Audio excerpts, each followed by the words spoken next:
Do you know many people are having trouble with their Asko W6444 washing machine making loud banging noises? Don't worry. In this video, we'll show you how you do this. Let's start. Step 1. Check drum imbalance. Check for imbalance in the drum by restarting the spin cycle to redistribute the load. Step 2. Ensure level surface. Ensure the washing machine is on a level, stable surface to minimize vibrations. Step 3. Avoid overloading. Avoid overloading the machine with too many clothes to prevent imbalance. Step 4. Inspect for objects.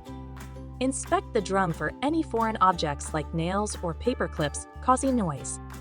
Follow these steps to ensure your Asko W6444 operates smoothly without loud noises. Still need help? Visit our website for the complete manual. There you will also find questions and answers from other Asko users. Did you find this video helpful? By subscribing, you help us continue to answer users' questions. So, subscribe to our channel. Thanks for watching, and see you in the next video.